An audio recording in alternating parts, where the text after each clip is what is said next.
네, 이제 다 함께 일어나셔서 우리 하나님 말씀 함께 듣겠습니다. 오늘 우리에게 주신 하나님 말씀은 누가복음 7장 11절에서 17절까지의 말씀입니다. 이제 하나님의 말씀을 봉독하겠습니다. 이 말씀을 봉독할 때에 살아계신 하나님의 음성을 다 함께 들으실 수 있기를 바랍니다. 그 후에 예수께서 나인이란 성으로 가실새 제자와 많은 무리가 동행하더니 성문에 가까이 이를 때에 사람들이 한 죽은 자를 메고 나오니 이는 한 어머니의 독자요 그의 어머니는 과부라. 그 성에 많은 사람도 그와 함께 나오거늘 주께서 과부를 보시고 불쌍히 여기사 울지 말라 하시고 가까이 가서 그 관에 손을 대시니 맨 자들이 서는지라. 예수께서 이르시되 청년아 내가 내게 말하노니 일어나라 하시매 죽었던 자가 일어나 앉고 말도 하거늘 예수께서 그를 어머니에게 주시니 모든 사람이 두려워하며 하나님께 영광을 돌려 이르되 큰 선지자가 우리 가운데 일어나셨다 하고 또 하나님께서 자기 백성을 돌보셨다 하더라. 예수께 대한 이 소문이 온 유대와 사방에 두루 퍼지니라. 아멘. 하나님의 말씀입니다. 자리에 앉으십시오. 지난주 가버나움에서는 백부장의 죽어가던 종이 살아났습니다. 그런데 가버나움에서 멀지 않은 이 나인성에서는 오늘 소망이 끝난 장례 행렬이 성 밖으로 지금 나오고 있습니다. 한쪽에서는 치유받아 기쁜 사람이 있고 또 한쪽에서는 죽음으로 슬퍼하는 사람들이 있습니다. 그런데 공통된 것은 그 자리에 우리 예수님께서 계셨다는 겁니다. 어떤 기적과도 바꿀 수 없는 기적 중의 기적은 죽은 사람이 살아난 거 아닙니까? 여러분 죽은 사람이 살아난 거 본 적이 있으십니까? 없지요? 아픈 사람 나은 건 보셨죠? 네, 그건 보셨을 거예요. 여러분 어떤 기적과 비교할 수 없는 기적은 죽은 사람이 살아난 것, 죽은 사람을 살린 거죠. 여러분 지난주 우리가 백부장의 믿음을 예수님께서 칭찬하는 이야기를 들었잖아요. 백부장의 사랑하는 종이 병에 걸렸는데 그 병을 고쳐주시면서 예수님이 그 백부장의 믿음을 칭찬하셨어요. 내가 이만한 믿음을 본 적이 없다. 그렇다면 아팠던 사람을 고친 일보다 죽은 사람을 살린 일이 더 큰 기적처럼 여겨진다면 얼마나 큰 믿음이 있어야 이 기적을 경험할 수 있을까요? 아픈 사람을 살리는 일에 이 정도 믿음이 필요했다면 죽은 사람을 살리는 일에는 한 요 정도 믿음이 필요할까요? 우리의 생각으로는 왠지 그럴 것 같잖아요. 여러분 이만한 믿음을 가진 사람 그래야 하나님의 은혜와 기적을 경험하지 않을까 이런 생각도 들지만 여러분 그런데 오늘 말씀을 보면 그런 것 같지 않습니다. 예수님이 죽은 사람을 살리는 엄청난 기적과 은혜를 베풀어 주시지만 그런데 오늘 말씀 믿음이라는 말이 나옵니까? 믿음이라는 말을 예수님이 하지 않으세요. 야, 너의 믿음이 정말로 크구나. 너의 아들을 살려줘야 되겠다. 이런 말씀을 하지 않으세요. 더 큰 기적을 베풀어 주시지만 그러나 오늘 예수님은 그 과부의 믿음을 보시거나 죽은 사람의 믿음을 보시고 그 사람을 살려주신 게 아니었습니다. 여러분 오늘 예수님이 제자들과 또 많은 무리들을 이끌고 나인이라는 성으로 들어가고 계셨어요. 나인이란 이름은 숫자 9가 아니라 아름답다, 즐겁다라는 뜻을 가지고 있는 말이에요. 아름다운 성, 즐거운 성이라는 거예요. 그런데 그 아름다운 성 앞에는 별로 즐겁지가 않아요. 아름답지가 않아요. 왜요? 어떤 사람이 죽어서 장례 행렬이 나오고 있었거든요. 수많은 사람들이 함께 울면서 그 성 밖으로 나오고 있었기 때문에 그 모습만 보면 즐거운 성, 아름다운 성처럼 보이지가 않습니다. 여러분 이 사람 과부라고 오늘 이야기하고 있지만 과부라는 것으로 보면 이미 남편은 죽었습니다. 그리고 하나밖에 없는 아들인데 이 아들도 오늘 죽었습니다. 여러분 그러니 이 과부에게는 이제 소망이 없는 거예요. 여러분 이 과부의 마음이 어떨까요? 남편도 먼저 보냈고 이제는 자식도 먼저 보내는 이 어머니의 마음이 어떨까요? 여러분 자식이 어머니 먼저 가는 게 이게 자연스러운 일은 아니잖아요. 그렇죠? 그렇다면 자식을 먼저 보내는 어머니의 마음, 우리가 흔히 단장의 아픔, 슬픔이라고 이야기하는 것처럼 창자가 끊어지는 듯한 그런 아픔을 오늘 이 과부, 이 어머니는 지금 겪고 있는 거예요. 그러니 성 밖으로 그 장례 행렬이 나올 때 이 어머니가 얼마나 많은 눈물을 흘렸을 것이며 얼마나 통곡하고 애통해하면서 지금 성 밖으로 나오고 있겠습니까? 그런데 이 과부에게 오늘 기적이 일어나요. 그 기적의 시작은 이 말로 시작합니다. 주께서 과부를 보시고, 이 말로 시작하고 있어요. 여러분, 아무도 예수님께 도와달라고 하지 않았어요.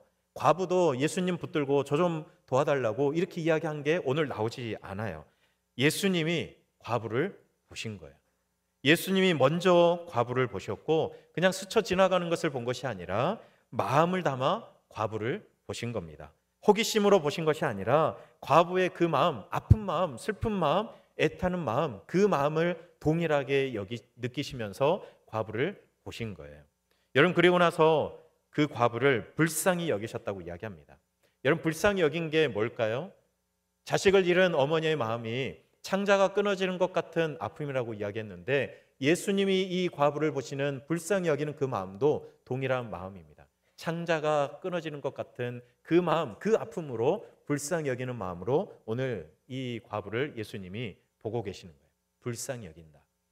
여러분, 근데 생각해 보면 이 마음은요, 훗날 예수님이 십자가에 달려 돌아가시고 그리고 무덤에 묻힐 때 그 아들을 먼저 떠나보낸 어머니 마리아의 마음일 거예요. 자식을 먼저 떠나보내는 어머니의 그 끊어지는 마음, 애타는 마음, 그 어머니의 마음.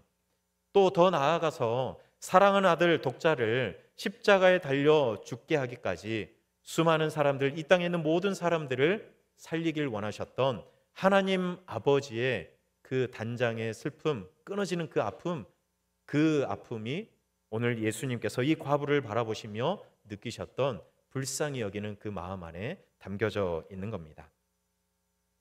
그리고 예수님께서 이 여인에게 말씀하세요. 울지 말라, 이렇게 말씀하세요.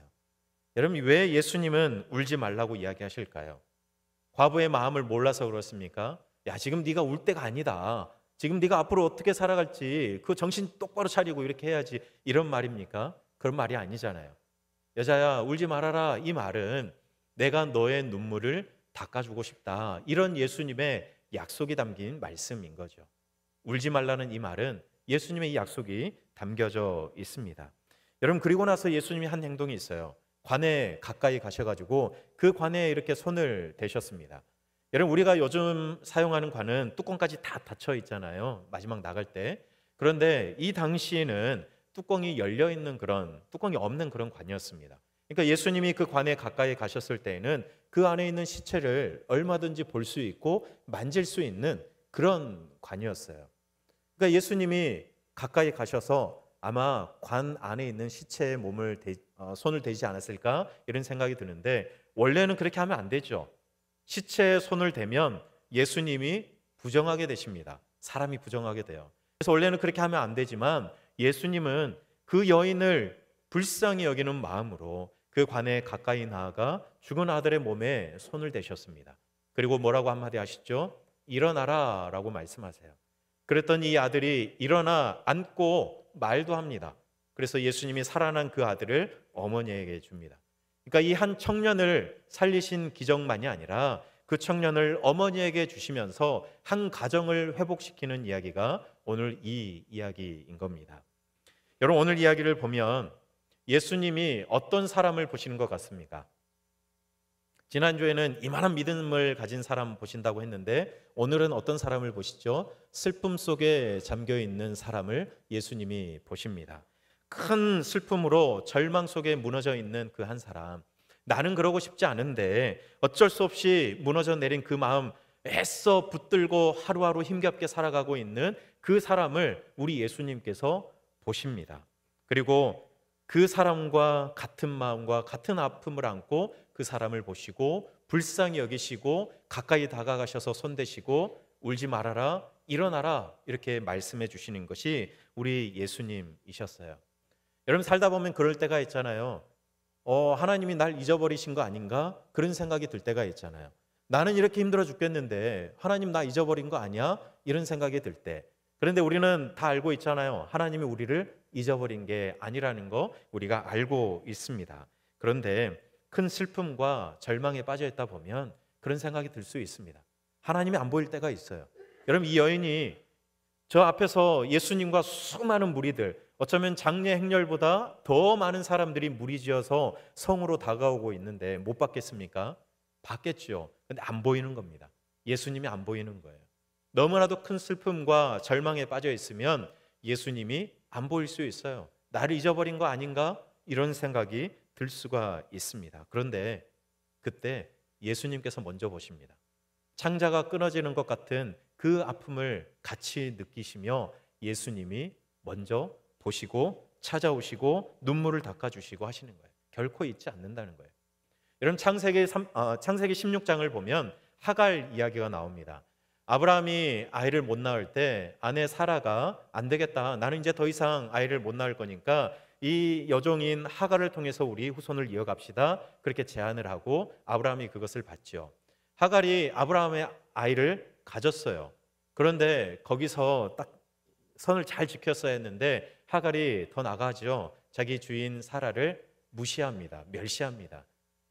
얼마나 화가 나요? 그래서 사라가 하갈을 학대합니다. 얼마나 힘들게 했으면 하갈이 도망가요.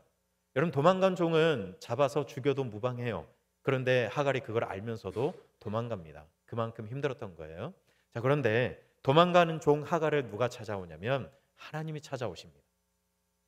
어쩌면 하갈은 하나님이 자기를 찾아올 것을 생각하지도 못했을 거예요. 자기의 주인 아브라함이 하나님을 잘 믿는다는 거 알고 있었어요. 그런데 그 하나님이 날 찾아올까? 이런 생각은 못했던 거죠. 나는 종인데, 나는 도망가는 종인데 그 하나님이 날 찾아오실까? 이런 생각했을 거예요. 그런데 그 하나님이 이 하갈을 찾아가셨어요.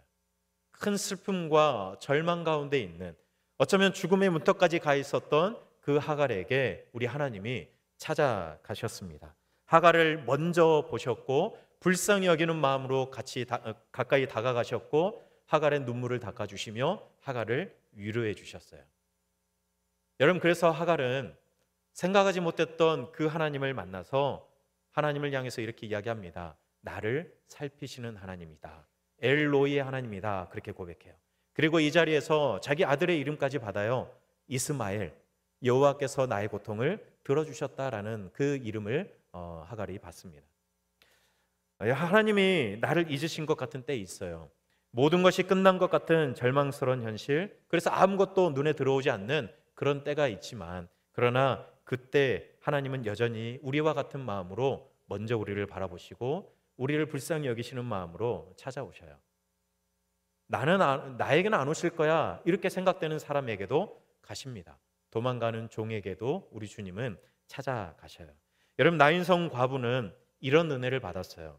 예수님께 요청하지도 않았어요. 다른 사람도 예수님께 요청하지 않았어요. 그러나 예수님이 먼저 이 과부를 보시고 찾아가셔서 불쌍히 여기시는 마음으로 그 과부와 그 아들을 살리시며 그 가정을 일으켜 세워주셨어요. 여러분, 이 일은 나인성 과부가 겪은 일이지만 그 곁에 이 일을 함께 보았던 증인들이 많이 있어요. 이 일을 함께 보았던 사람들이 오늘 16절 말씀을 보면 큰 선지자가 우리 가운데 일어났다 이렇게 이야기를 하거든요. 여러분, 여기서 말하는 큰 선지자는 엘리야 선지자를 이야기합니다. 열왕기상 17장을 보면 엘리야 선지자가 사르밧 과부를, 그 과부의 아들을 살린 이야기가 기록되어 있습니다. 여러분, 엘리야를 위대한 선지자로 꼽는 이스라엘 백성들이 이 이야기를 모를 리가 없죠. 그 사르밧 과부를 살렸던 엘리야 선지자처럼 오늘 이 예수라는 사람이 이 과부의 아들을 살렸다. 큰 선지자가 우리 가운데 오셨다라고 이렇게 생각하는 거예요. 여러분, 그런데 이 말보다 우리가 더 주목해야 될 말이 있어요. 그 다음 말인데요. 이 과부도 예수님께 요청하지 않았고 또 그 주변에 있는 수많은 사람들도 예수님께 요청하지 않았지만 예수님이 그 과부를 먼저 보시고 찾아오셔서 이 과부의 아들을 살리신 이유가 거기에 기록되어 있어요. 뭐라고 이야기합니까? 하나님께서 그의 백성을 돌보셨다 이렇게 이야기해요. 하나님께서 자기 백성을 돌보셨다.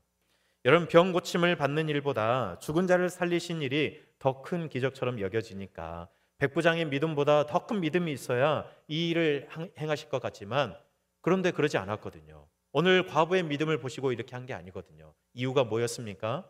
하나님이시니까, 하나님의 백성이니까 이 일을 하셨다라고 이야기하고 있습니다. 여러분, 청년이 중요한 사람이어서 이 사람을 살려놓으면 뭔가 앞으로 하나님 나라를 위해서 중요한 일을 할 것 같은 생각이 들어서 살린 겁니까? 그렇지 않습니다. 과부의 믿음이 좋아서 혹은 죽은 청년의 믿음이 좋아서 그래서 예수님이 살리셨습니까? 그렇지 않습니다. 하나님의 백성이기 때문에 예수님께서 살리신 거예요. 하나님은 하나님의 백성이 울고 있으니까, 아파하고 있으니까, 슬퍼하고 있으니까, 그러니까 예수님이 먼저 다가가셔서 그를 보시고 불쌍히 여기시는 마음으로 울지 말라, 일어나라, 이렇게 말씀하신 거예요. 여러분, 자녀이니까 그런 거예요.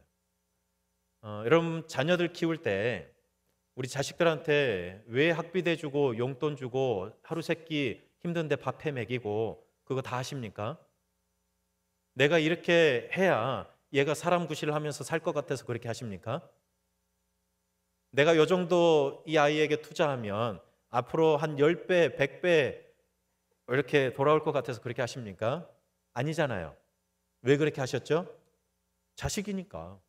제 자식도 저기 있지만 우리 자식이니까 그렇게 한 거 아닙니까? 저 자식이 뭔가를 잘해서 그렇게 한 거 아니잖아요. 그렇죠? 내 자식이니까, 내 자녀니까 그렇게 한 거예요. 힘들어하고 있는 자녀들을 보면서 왜 같이 눈물 흘리고 아파하십니까? 내 자녀니까요. 내 아들이고 내 딸이니까 그렇게 하는 거거든요. 여러분, 하나님께서 오늘 과부의 아들을 살리신 이유는 하나님의 백성이고 하나님의 자녀니까 그렇게 하신 겁니다. 얘가, 이 죽은 청년이, 이 과부가 그럴 만한 일을 했으니까. 우리 지난주 장로들의 이야기 기억나시죠? 합당하다고 생각되어서 그렇게 하는 것이 아니라 내 자녀이기 때문에 그렇게 하신 겁니다. 여러분, 하나님의 은혜는 그냥 말 그대로 은혜잖아요. 내가 뭔가 받을 만한 일을 해서 내 믿음이 이 정도 해서 하나님의 은혜를 받을 만하다, 그게 아니잖아요. 그냥 나는 하나님의 백성이니까, 하나님의 아들이고 하나님의 딸이니까 하나님께서 우리에게 그것들을 주시는 거 아닙니까? 그러니까 은혜라고 이야기하죠. 상이라고 이야기하지 않잖아요. 은혜 받았다고 이야기하잖아요. 우리는 받을 자격이 없지만, 그러나 하나님께서 우리를 하나님의 백성으로, 하나님의 자녀로 여겨주시며 그것을, 그 은혜를 우리에게 주시는 거거든요. 여러분, 물론 우리가 오해하면 안 됩니다. 그러면 믿음 없어도 되나? 이러면서 그건 괜찮네, 이렇게 살아가면 안 되는 거죠. 여러분, 자녀들 다시 한번 생각해 보시면 자녀들에게 그렇게 간이고 쓸개고 다 빼주면서 사랑해요. 그런데 언제 자녀들에게 섭섭하십니까? 안 섭섭하세요? 좀 섭섭할 때가 있던데요. 네. 언제 섭섭하세요? 그냥 그런 엄마 아빠의 마음을 몰라줄 때 섭섭하지 않으세요? 엄마 아빠 한번 봐주면 좋겠고 그러면 좋겠는데 안 봐요. 학교 갔다 와서 그냥 방으로 쏙 들어가면 속상하잖아요. 그렇죠? 저희 애들이 그런다는 게 아니라 네. 네. 자녀 키우는 부모 입장에서는 사실 그렇잖아요. 하나님 아버지의 마음은 어떨까요? 하나님 아버지의 마음. 내 아들이고 내 딸이고 내 백성이니까 이렇게 사랑하여 은혜를 주는데 내 자녀들은 그 은혜를 은혜로 몰라요. 그냥 뭐 당연하지라고 생각하면서 하나님을 보지를 않아요. 여러분, 그러면 하나님 아버지의 마음이 얼마나 속상하겠습니까? 내 아들이, 내 딸이 나 한 번만 봐주면 좋겠는데 그런데 안 봐요. 그러면 우리 하나님 아버지의 그 마음이 얼마나 속상하겠냐는 거예요. 우리 하나님은 믿음이라는 조건을 담아서 우리를 찾아오시는 분은 결코 아닐 겁니다. 그런데 아버지를 만나 그 은혜를 누린 자녀들은 그래도 한 번이라도 그 아버지의 얼굴을, 그 아버지의 눈을 우리가 바라봐야 되지 않겠냐는 것이죠. 여러분, 오늘 나인성 앞에서 일어난 이 사건은요, 하나님이 자기의 백성을 돌보시고 그래서 하나님께서는 자기의 백성을 먼저 보시고 찾아오신다는 그런 기대와 소망을 안게 하는 그런 사건입니다. 물론 이 사건은요, 이것만 담고 있는 것이 아니라 예수님의 부활의 그 소망도 안고 있습니다. 예수님이 과부의 아들을 살리시면서 예수님이 부활하실 것, 그리고 우리도 그 부활 소망을 안고 살아갈 것을 이 짧은 메시지 안에 담고 있습니다. 그러니 예수님께서 우리를 보신다는 것은 그 부활의 소망을 우리가 가지고 살아갈 수 있다는 그런 기대를 갖게 하는 사건이기는 합니다. 여러분, 혹시 여러분 가운데 나인성 과부와 같이 이런 비슷한 처지에 처하신 분이 있습니까? 절망과 슬픔과 또 어떻게 할 수 없는 여러 가지 어려움 가운데 아무것도 할 수 없어서 눈물 흘리고 좌절 가운데 계신 분들 혹시 있습니까? 9월 모의고사 보고 좌절한 우리 친구들이 있습니까? 이제 얼마 안 남았는데 구모 보고 좌절한 우리 친구들, 삶이 힘들어서 눈물 흘리고 살아가고 있는 우리 성도들이 있을지 모르겠습니다. 여러분, 그 모든 현실 가운데 우리 예수님이 찾아가세요. 우리가 구하지 않아도 먼저 보시고 먼저 불쌍히 여기는 마음으로 우리에게 찾아오셔서 말씀하십니다. 일어나라, 울지 말아라. 그렇게 먼저 말씀을 건네오십니다. 이 말씀 한마디는 죽은 자를 살리는 말씀이고, 그리고 죽은 마음을 다시 일으켜주는 그런 말씀입니다. 방황하는 사람들, 그리고 멀어져 버린 또 가족 관계나 잃어버린 믿음을 회복시켜주는 그런 말씀인 겁니다. 여러분, 예수님의 그 시선과 말씀이 여러분에게도 있기를 소망합니다. 오늘 예수님이 여러분을 먼저 보세요. 여러분들을 불쌍히 여기는 마음으로 여러분들을 먼저 보십니다. 그리고 오셔서 말씀하세요. 울지 말아라, 일어나라 말씀하십니다. 여러분, 왜 이렇게 말씀하십니까? 여러분들이 뭐 잘하셨습니까? 아니에요. 잘한 거 있고 또 못한 거 있겠지만 먼저는 우리가 하나님의 아들이고 하나님의 딸이기 때문에 그렇습니다. 여러분이 하나님의 백성, 하나님의 자녀이기 때문에 우리 주님은 먼저 여러분들을 보시고 여러분들을 찾아오시는 겁니다. 불쌍히 여기는 마음으로 그렇게 찾아오시는 겁니다. 여러분, 그렇다면 여러분 곁에 계신 분은 어떻습니까? 나만 하나님의 아들이고 딸입니까? 아니에요. 내 옆에 있는 분도 하나님의 아들이고 딸입니다. 우리 하나님께서 다른 조건 없이 내 옆에 있는 사람도, 그러니까 나를 그렇게 조건 없이 사랑하고 은혜를 주신 것처럼 내 옆에 계신 분도 마찬가지로 그 은혜와 사랑을 누릴 수 있는 자격이 있으신 분이세요. 하나님의 아들이고 딸입니다. 옆에 계신 분 형제 한번 바라보십시오. 네. 어떠세요? 좋으세요? 그게 하나님 아버지의 마음이겠죠.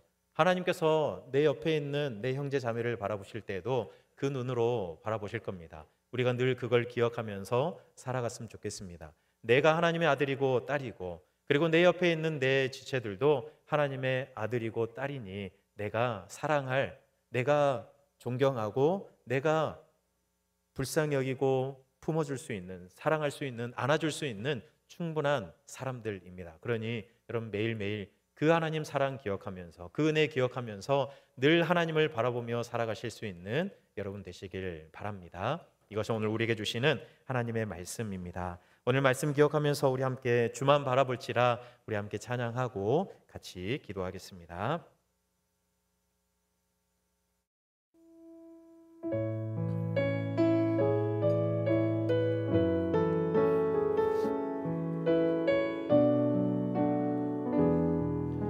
하나님의 사랑을 사모하는 자, 하나님의 사랑을 사모하는 자, 하나님의 평안을 바라보는 자, 너의 모든 것 창조하신 우리 주님이 너를 얼마나 사랑하시는지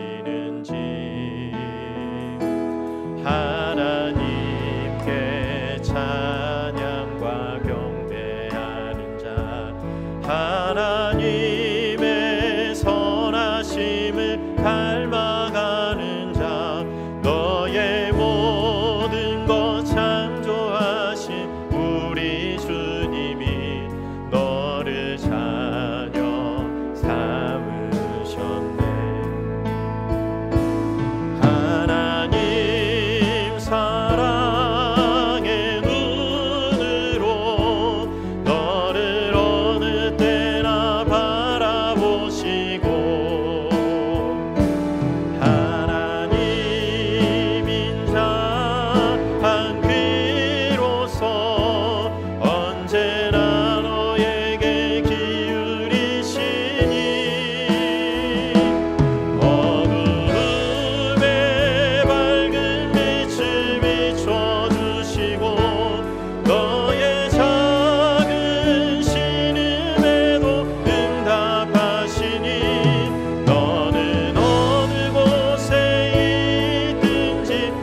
사랑의 눈으로 하나님 사랑의 눈으로 너를 어느 때나 바라보시고 하나님 인자한 귀로서 언제나 너에게 기울이시니 어두움에 밝은 빛을 비춰주시고 너의 작은 신음에도 응답하시니 너는 어느 곳에 있든지 주를 향하고 주만 바라볼지라. 우리 이 시간 말씀 기억하면서 함께 기도했으면 좋겠는데요, 우리를 자녀 삼아 주셔서 늘 우리를 바라보시고 불쌍히 여기시고 가까이 오셔서 울지 말라, 일어나라 말씀하시는 그 하나님을 바라보게 해 주시옵소서. 하나님의 백성 되어서 하나님의 자녀 되어서 이 귀한 은혜를 주셨는데 하나님, 우리도 그 하나님 아버지의 마음을 기억하며 늘 하나님의 얼굴을 바라보고 그 하나님의 눈을 바라보며 살아가게 해달라고 오늘 말씀 기억하면서 우리 함께 기도하겠습니다. 사랑의 하나님, 하나님께서 우리를 자녀 삼아 주셔서 감사합니다. 아무런 자격 없는 사람들인데, 큰 믿음이 있는 것도 아닌데, 그런데 우리를 선택하셔서 하나님의 백성, 하나님의 자녀 삼아 주시고, 하나님, 우리가 요구한 것도 아닌데 먼저 우리에게 귀한 은혜를 주셔서 감사합니다. 사랑 주셔서 감사합니다. 하나님, 우리가 그 은혜 받아 누린 하나님의 백성들로, 하나님의 아들로 딸로서 늘 그 은혜를 주신 우리 하나님 아버지를 우리도 바라보며 살아갈 수 있게 은혜 베풀어 주시옵소서. 우리의 눈을 들어서 하나님의 얼굴을 보게 하시고 하나님의 그 눈을 바라보게 하셔서 하나님, 그 주님 아버지, 우리 아버지의 마음을 바라보며 살아갈 수 있는 하나님의 백성들, 하나님의 자녀들 되게 인도하여 주시옵소서. 하나님, 그 마음으로 우리의 형제들도 사랑하길 원합니다. 하나님은 나를 사랑하신 것처럼 내 옆에 있는 내 형제 자매도 사랑하시는데 우리도 그 아버지의 마음으로 우리 형제를 사랑하며 살아갈 수 있는 하나님의 사람들 되게, 하나님의 백성들 되게 인도하여 주시옵소서. 하나님, 그래서 매일매일 우리 주님 그 마음 안고, 그 시선 안고, 하나님 그 긍휼하심을 안고 살아가는 하나님의 사람들 되게 도와주시옵소서. 자비로우신 하나님 아버지, 오늘 말씀을 통해 예수님께서 나인성 과부를 보셨던 그 시선 우리에게도 주셔서 감사합니다. 주님은 멀리서 관망하시는 분이 아니라 우리의 아픔과 슬픔 속으로 들어오셔서 함께 울고 함께 아파하시는 분이심을 압니다. 우리가 그럴 자격이 있어서가 아니라, 우리에게 그 큰 믿음이 있어서가 아니라 우리를 하나님의 아들로 딸로 여겨주셨기에 그 은혜를 우리에게 주신 줄 저희는 믿습니다. 그래서 더욱 감사합니다. 자녀된 우리를 먼저 보시고 불쌍히 여기시고 울지 말라, 일어나라 말씀하시는 그 하나님을 우리도 바라보길 원합니다. 하나님의 얼굴, 하나님의 그 눈을 우리가 늘 바라보며 살아가게 도와주셔서 여전히 우리의 삶은 어렵고 무겁지만 주님의 이 말씀이 우리에게 소망이 되고 기쁨이 되게 해 주시옵소서. 그래서 우리 주님의 자녀된 우리 모든 성도들, 세상 한가운데서도 주님의 그 사랑과 위로의 음성을 날마다 듣고 주님 바라보며 살아가는 귀한 삶을 살게 해 주시옵소서. 예수님 이름으로 기도드립니다. 아멘.